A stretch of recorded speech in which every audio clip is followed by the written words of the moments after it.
Oke, kembali lagi di channel ini. Kita akan coba lanjutkan lagi video kita yang kemarin sudah unboxing. So, hari ini kita akan coba untuk mereview dari MacBook 2017. Apakah masih bisa digunakan untuk programmer di tahun 2025 ini? Well, yang pertama kita akan coba untuk melakukan penghidupan terlebih dahulu. Karena ini laptopnya dalam posisi mati. So, kita coba untuk hidupin dulu berapa lama dia bootnya dari logo Apple sampai ke dalam menu login gitu ya. Kita coba buka dulu. Ternyata di sini menggunakan satu tangan juga udah oke ya, karena memang rata-rata MacBook bisa dibuka dengan satu tangan. So ini udah bagus banget sebetulnya. Ini kita keluar dari frame nggak sih? Segini. Oke. So kita nyalain. Nah, kita masuk ke dalam logo Apple-nya dan kita tunggu berapa detik ya. Proses bootnya.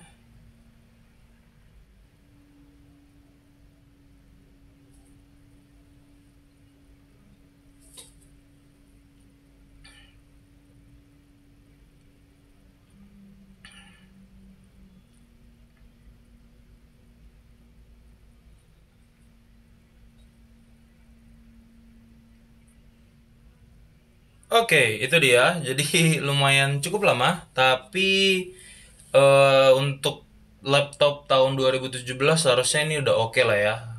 Lagi pula ini harganya juga nggak terlalu mahal, so eh, menurut saya ini worth it juga untuk digunakan di tahun 2025.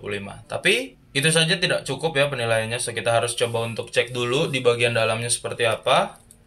Di sini saya masuk dan dia login ya, loading juga. Dan kita masuk ke menu halaman awal. Di sini saya udah install beberapa aplikasi ya, fungsinya untuk proses pengkodaan, dan kita cek dulu di bagian about this Mac. Di sini tuh kita dikasih tahu kita menggunakan prosesor apa dan memorinya dan lain-lain.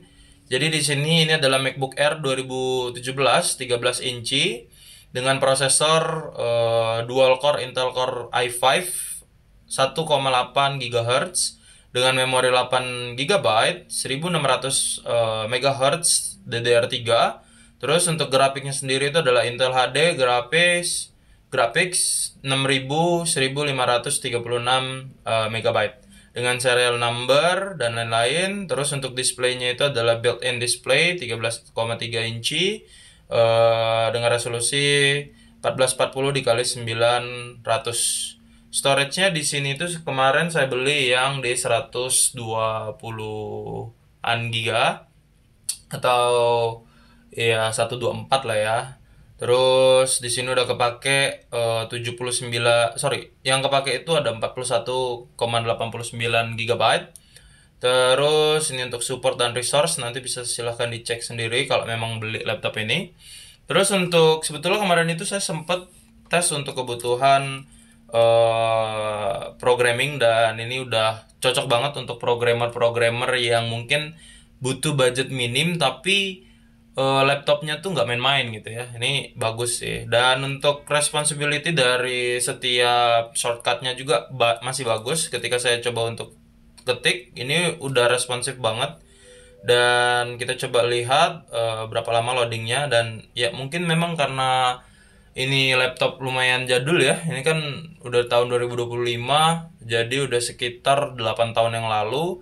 Ya nggak pas 8 tahun lah ya. Ya mungkin 7 tahun setengah atau 7 tahun yang lalu lah. Nah, ini kemarin saya sempat bikin project juga. Jadi kita coba untuk buat satu folder baru lah ya. Satu ini workspace baru. Ini saya close. Kayak gini ya. Nah, ini juga masih sangat-sangat apa ya, responsif lah ya. Dia enak banget untuk dipakai, untuk ngetik juga nyaman gitu ya. Karena memang MacBook menurut saya ketikannya tuh yang oke sih. Maksudnya ya ada beberapa laptop kayak Lenovo gitu ya, Lenovo ThinkPad yang memang ketikannya tuh bagus, terus nyaman dipakai. Dan selama 2 tahun terakhir ini atau 3 tahun terakhir ini saya udah pakai MacBook dengan ketikan keyboard yang menurut saya tuh quality-nya tuh bagus lah ya. So di sini ketika saya jalankan beberapa aplikasi kayak misal Postman, terus juga apa lagi ya? Terminal, oh iya, Manager OS X.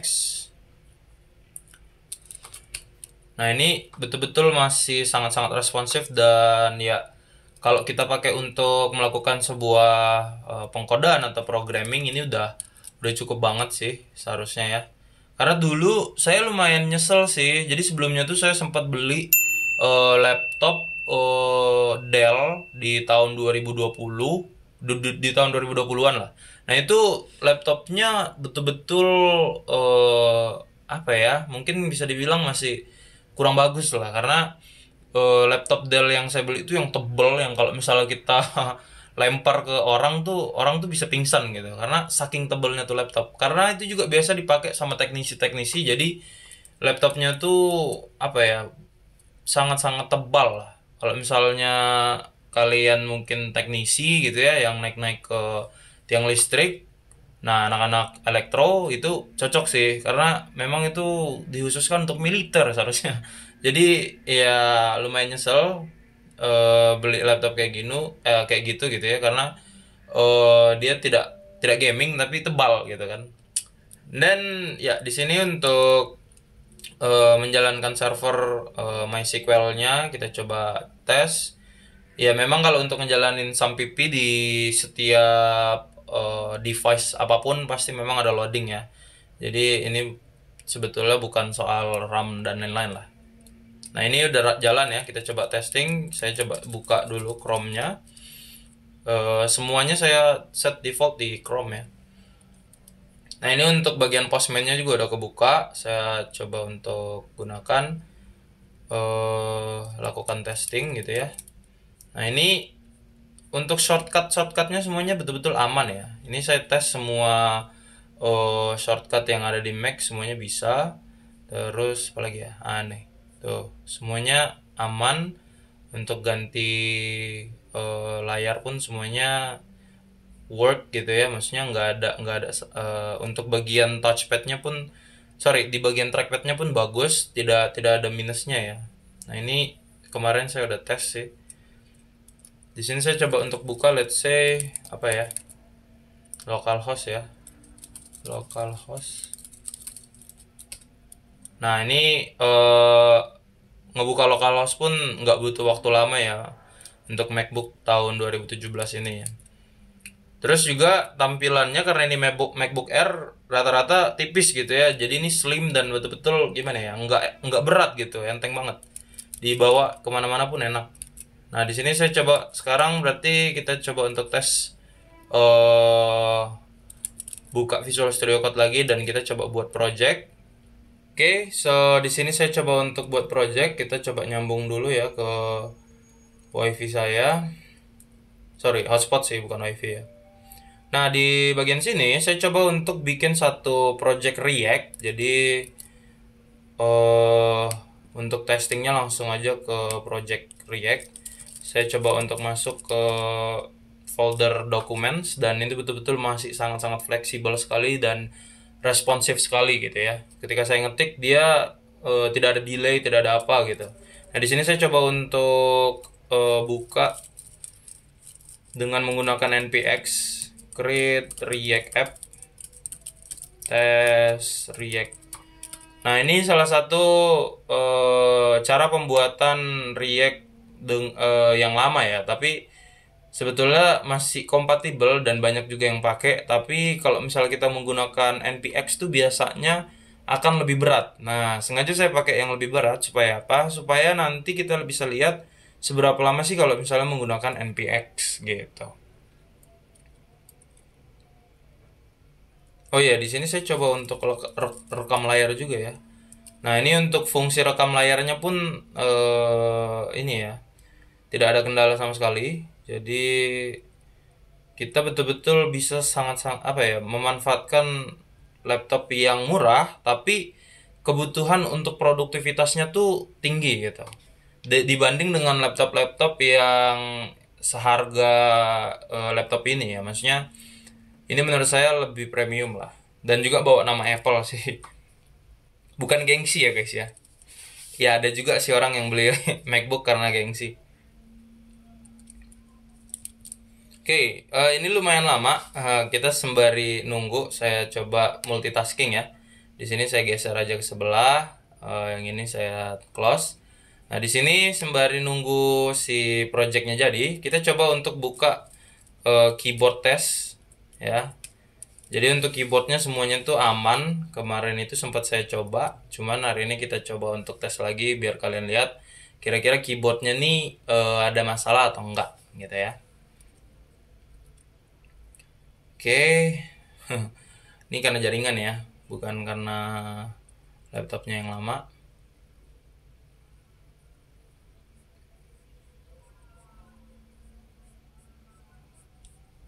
Nah ini untuk scrollnya pun enak ya, nggak ada masalah dan nggak ada kendala sama sekali. Tapi ini kayaknya harus di reload dulu nih. Di mana kemarin ya keyboard test? Oh ini masih loading kayaknya. Coba kita buka dari itu deh. Tes.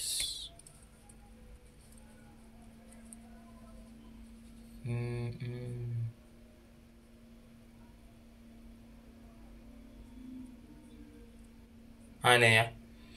Nah di sini saya coba buka, sorry saya coba untuk ketik-ketik gitu ya. Nah ini semuanya tuh aman, tidak ada kendala dan sangat-sangat responsif. Ini saya cuman kliknya tuh nggak yang ditekan banget nih. Tuh ini nggak ditekan banget, tapi dia masih sangat-sangat responsif.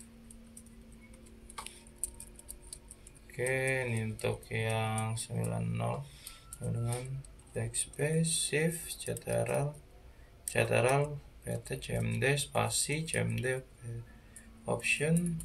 Nah, ini arrow-nya juga. Terus F1, 2, 3, 4, 5, 6, 7, 8, 9 dan sebagainya. Ini dia kebuka ini ya. Apa namanya, F11 nya sebetulnya F11 nya nggak ada masalah, cuman karena dia langsung kebuka kayak gini akhirnya dia ya terhitung tidak masuk gitu, tapi sebenarnya nggak ada masalah ya. Escape nya juga aman dan overall ya untuk keyboard 75% ini very good. Dan ya kita tidak mendapatkan kekurangan apapun ya untuk laptop seharga 3 jutaan ini. Dan semuanya aman-aman aja, tidak ada masalah sama sekali, kecuali project React-nya ternyata lama gitu ya. Karena memang menggunakan NPX ini lama sih di banyak device. Ini tuh tergantung dari prosesor dan tingkat jaringan yang kalian gunakan sih. Jadi nggak full di kesalahan laptop, tapi kadang juga karena jaringan yang lama, akhirnya bikin project menggunakan NPX ini agak lama. Tapi overall ini oke sih. Kemarin saya udah sempat bikin project eh nggak ada kendala. Kita coba buka di sini yang bagian templating.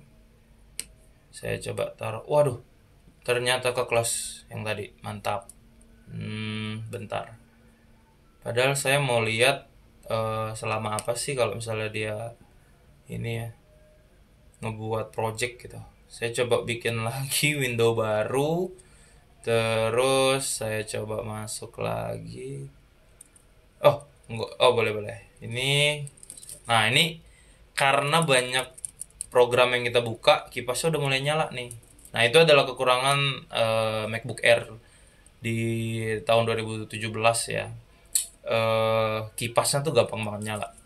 Nah, di sini saya coba untuk saya coba untuk ganti direktorinya ke dokumen. Dan saya coba buka di sini cuman ada project Ujicom. Saya coba untuk bikin dulu tadi ya npx create react app test react kayak gini. Nah, saya taruh di sini aja deh. Saya taruh di terminal biar gampang untuk multitasking dan nggak ke close kayak tadi lagi. Nah, di sini saya coba jalanin gitu ya. Nah, ini saya jalanin. Ternyata ini berhasil berjalan di localhost sekian, dan ketika saya coba untuk lakukan pemanggilan di Postman, Itu pun sebetulnya sudah berjalan sih. Ini ya. Slash localhost. Ini sebenarnya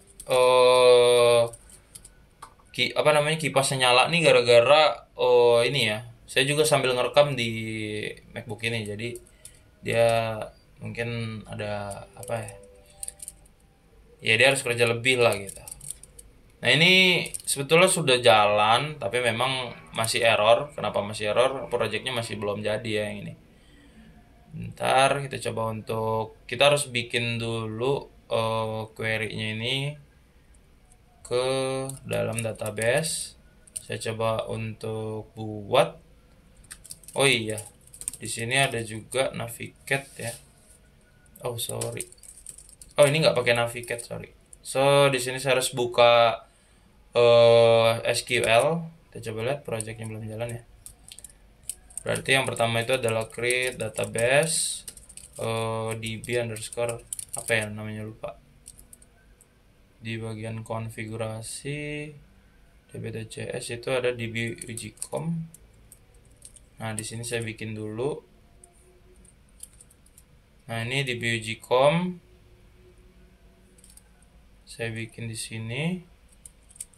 Nah ini tinggal dipaste aja kodenya.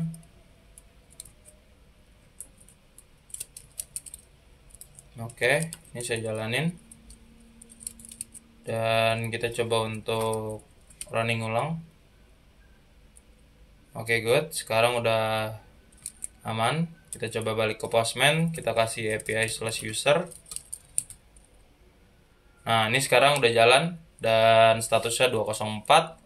Sekarang kita bisa lakukan post dengan menggunakan MacBook ini.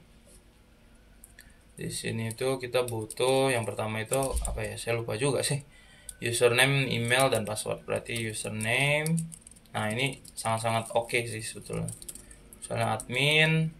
Terus apa tadi? Email. Admin. Terus di sini password. Admin. Nah di sini dia betul-betul apa ya, lancar banget gitu lah, tidak ada kendala sama sekali. Saya lakukan pemanggilan API pun tidak ada masalah. Maksudnya untuk laptopnya ya, API-nya sih pasti nggak ada masalah sih. Saya coba lakukan update di sini, let's say saya ganti jadi put, terus admin 2, admin. Kita tes, aman, kita get, ternyata aman. Jadi untuk pengkodean totally ini bagus banget ya, jadi sangat-sangat responsif lah. Saya suka juga sih sebetulnya sama desainnya yang elegan, terus juga untuk keyboardnya yang aman ya. Jadi ketika ngetik kita punya feel yang beda gitu dari MacBook 2017 ini. Karena ya ini kan buatan Apple juga gitu ya. Kalau misalnya dibanding sama Windows, saya lebih rekomen menggunakan MacBook 2017 ini dengan harga yang mungkin sama gitu ya, di 3 jutaan di laptop-laptop Windows. Karena ini betul-betul enak lah. Dan untuk multitasking sebetulnya kalau untuk programming ini masih aman-aman aja ya. Ya mungkin kalau untuk mobile programming belum tahu juga sih. Kalau mobile programming kayak misalnya Android Studio, Xcode, ini belum keinstall Xcode sih. Jadi kita harus download lagi. Tapi ya gitu, kalau mobile programming tuh agak sedikit tinggi sih sebetulnya requirement-nya. Jadi ya untuk web programming, full stack web developer, front end, back end, ini udah betul-betul oke lah. Dibawa kemana-mana enak, terus juga untuk ngoding enak, untuk database administrator juga enak ya. Ini bisa banget dijadikan salah satu referensi atau mungkin rekomendasi untuk programmer-programmer yang mungkin mau membeli device. Karena ya sebetulnya bukan karena gengsi aja ya, karena memang ya ini betul-betul apa ya, kalau dibilang powerful belum tahu juga karena ini masih baru ya. Nah ini udah proses lagi sih. Tadi berarti baru create app-nya doang nih. Ya, sebetulnya saya belum pernah banget pakai MacBook Air 2017 ini, jadi ini masih baru banget nyampe kemarin dan ya sudah ada video unboxingnya seharusnya. And then ya kita coba lihat 1 bulan ke depan nanti kalau misalnya ada update, saya akan update terus ke teman-teman yang mungkin butuh saran dan rekomendasi dari laptop atau mungkin ya device lah ya untuk ngoding kayak gitu. Nah, untuk teman-teman mahasiswa juga ini sebetulnya udah oke banget. Ya, mungkin 3 sampai 5 tahun ke depan masih aman lah. Dulu tuh saya pakai MacBook 2012 Pro ya. Jadi MacBook Pro 2012. Middle 2012 apalah apa last ya. Saya lupa lah. Pokoknya dia di tahun 2012 lah, 2012 MacBook Pro. Nah, itu saya pakai dari tahun 2021. Iya, 2021 seharusnya. Antara 2021 atau 2022 lah. Itu saya ganti dari yang tadinya laptop saya Windows, saya ganti jadi MacBook itu. And then MacBook itu betul-betul apa ya? Bantu banget lah. Walaupun tahunnya itu tahun lama gitu ya, ibaratnya masih ya udah lama banget gitu ya. Ini di 2022 pakai MacBook 2012, sorry, iya 2012. Menurut saya tuh udah terlalu lama sih dan memang seharusnya udah nggak bisa dipakai karena itu udah 10 tahun kan. Nah, tapi laptop itu bisa oh, ada error. Nah, ini error ini bukan karena MacBooknya ya, tapi ini error karena jaringan. Kita jalanin lagi aja. Jadi MacBook itu bantu saya untuk bikin mobile programming pakai Flutter, terus juga React Native dan semuanya itu jalan. Walaupun memang ya sedikit ini sih kadang suka nge-lag, terus juga masih ya karena MacBook Pro ya, jadi fan-nya tuh kenceng banget gitu kalau lagi ngejalanin mobile. Jadi ya sabar-sabar lah dengan laptop yang udah lama tapi kita paksa untuk bisa jalan di program-program yang baru gitu. So ya itu salah satu rekomendasi juga, tapi kalau untuk tahun ini udah nggak rekomend banget sih karena itu udah ketinggalan banget. Di 2025 ini berarti udah sekitar 13 tahun lah ya, itu udah ya jangan dibeli sih seharusnya gitu. Kalau yang saya kemarin itu saya kasih ke pacar saya sih, jadi MacBooknya dipakai untuk kuliah dan sampai sekarang nggak ada kendala apapun. Keyboardnya pun tidak rusak sama sekali, terus tampilannya juga oke ya. Itu kalau nggak salah LED-nya tuh ya layarnya itu masih oke banget sih, untuk semua warna juga dapet. Tapi kekurangannya kemarin tuh dia ada garis sih satu, karena itu saya pakainya itu agak sedikit kasar sih di dalam tas, jadi dia ada garis. But it's all fine.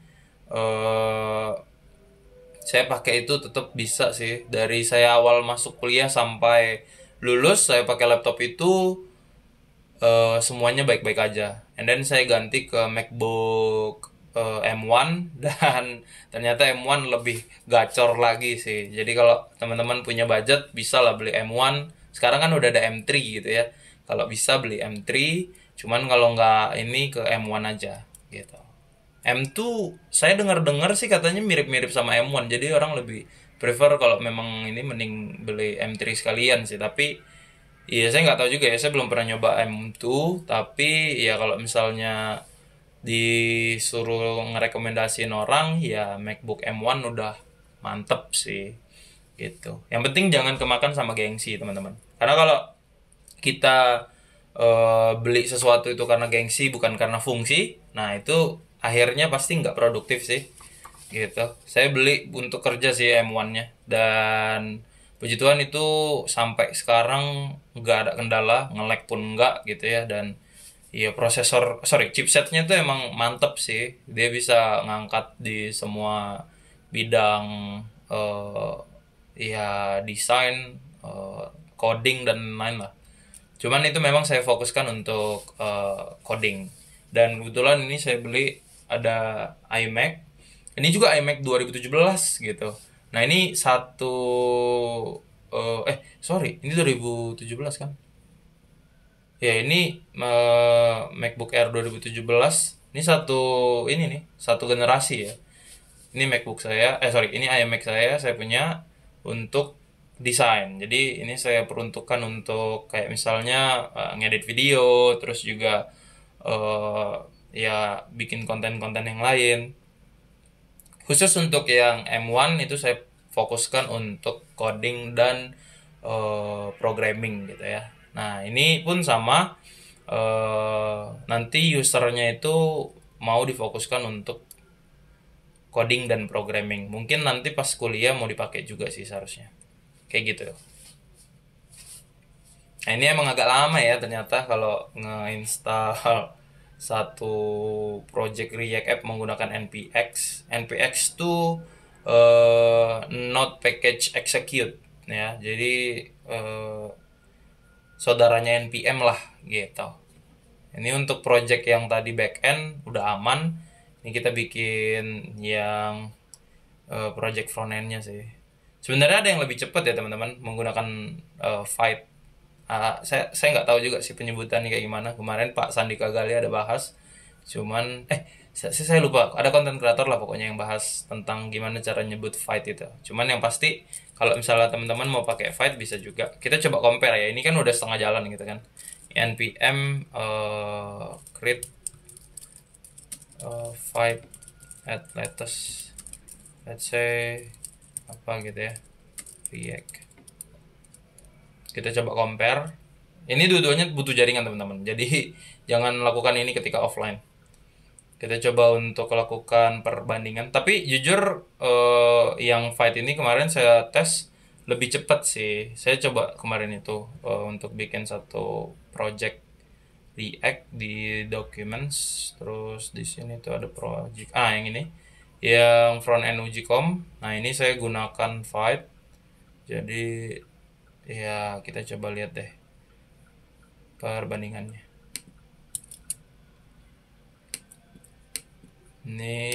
Nah ini untuk trackpadnya ketika ditekan pun masih aman sih. Nah ini udah bisa milih dan ya udah jadi gitu kan. React terus npm install. Kita coba lihat mana yang lebih cepat.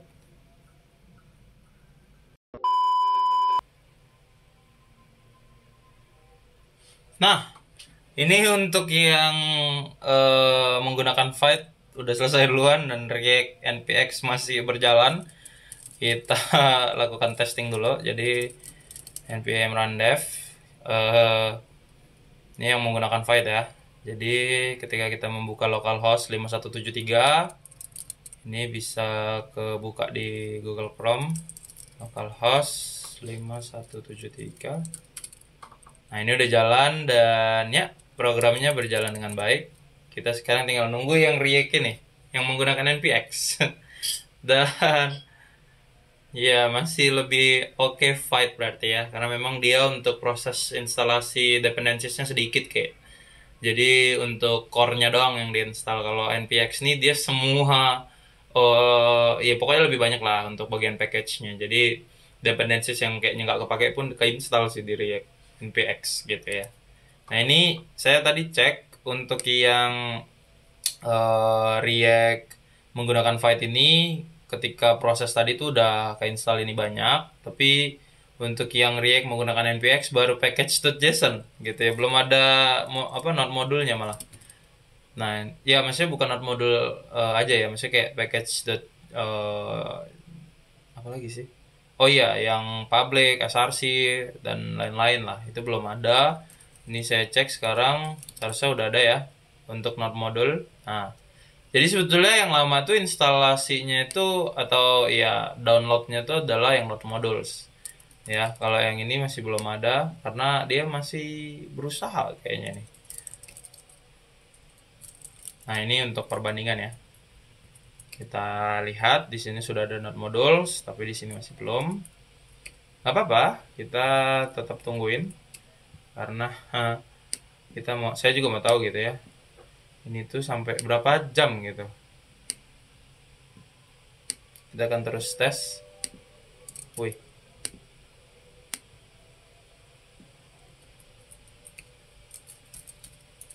Dan untuk kipasnya udah nyala lagi. Tadi udah sempet mati, tapi ini nyala lagi cuman karena NPX dong. Ini sepertinya kita sudah menghabiskan lebih dari 5 menit gitu ya, hanya untuk menunggu menggunakan NPX. Mungkin itu salah satu kenapa sekarang programmer tuh jarang menggunakan NPX. Karena lama gitu ya. Dan ini tidak hanya di laptop-laptop yang lama, tapi laptop baru pun punya kendala yang sama ketika instalasi menggunakan NPX. Dan jujur ini masih belum selesai ya. Kebetulan saya jadi gabut, tapi it's okay.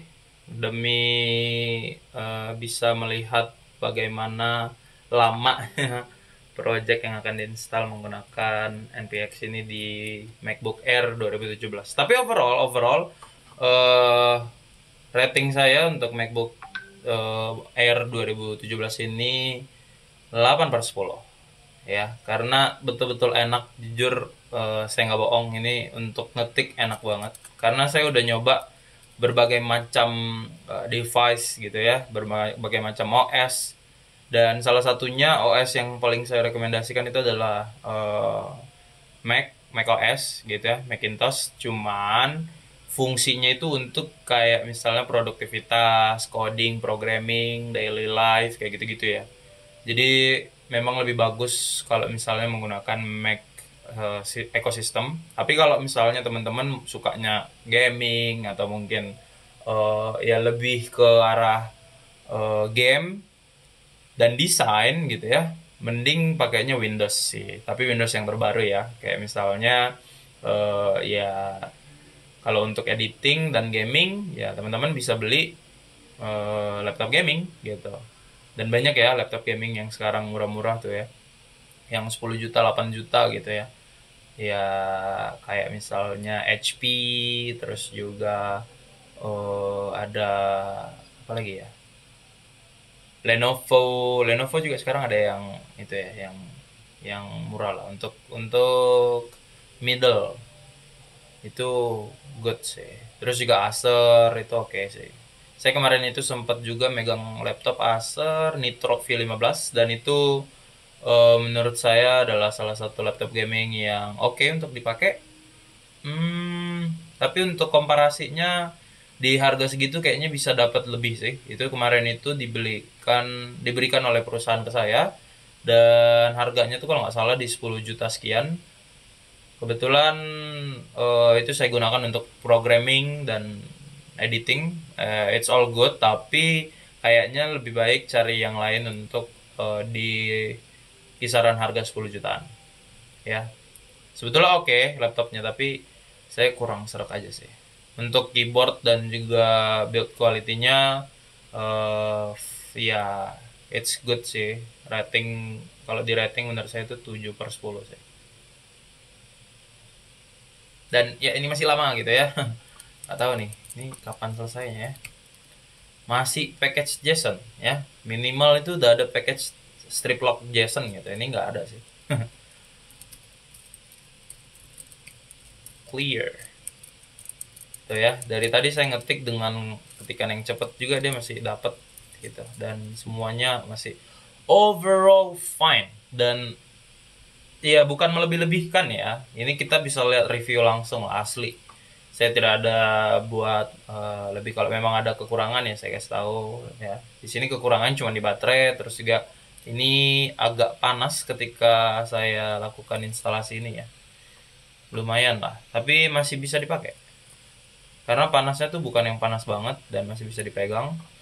Tapi memang fan-nya nyala kenceng gitu ya. Jadi ya saran ini digunakan di ruangan yang suhunya tuh dingin. Kebetulan saya di ruangan yang dingin, dan ya kipasnya tetap nyala. Tapi kalau misalnya teman-teman mungkin coba di tempat yang panas, pasti langsung nyala sih kipasnya. Tapi ya nggak apa-apa, masih oke lah untuk dipakai. Dan masih lama ya. Ini saya lapar lama-lama nih. Sampai baterainya sisa 21%. Gokil. Tapi memang dikasih tahu sih di sini ya, installing package this might take a couple of minutes. Ya, a couple of minutes-nya tuh ternyata lebih dari a couple ya. Lama banget.